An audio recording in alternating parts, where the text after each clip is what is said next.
2 kilo ng hinihinalang shabu na nagkakahalaga raw ng 10 milyong piso ang nasabat ng mga otoridad sa lungsod ng San Juan. Arestado ang 4 na suspect, kabilang ang 2 Chino. Nakatutok si Julio Segovia.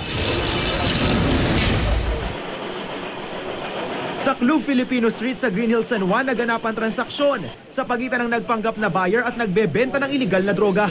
Gamit ang 20,000 pisong mark money, natimbog ng Anti-Illegal Drugs Special Operations Task Group ng Eastern Police District ang 2 Chinese nationals na sina Wang Yonggi at Dong Jinchen.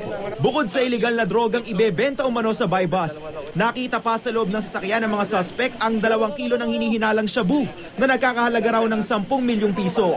Matagal nang minamanmanan to ng mga tao natin at bumulo sila ng isang plano so that everything will be according to the legal proceedings or procedure. Arestado rin ang live-in partner na Pinoy na sina Brian Legro at Jovelyn Mista. Sakay sila ng isa ring SUV na bibili raw ng iligal na droga sa 2 suspect nang isagawa ang buy bust. Imbestigahan natin, mukhang kasama din sila sa mga katransaksyon ng Chinese. Kaya kasama din sila sa huli. Sa obserbasyon ng mga otoridad, mas pinipili raw ng mga pusher na makipagtransaksyon sa matataong lugar.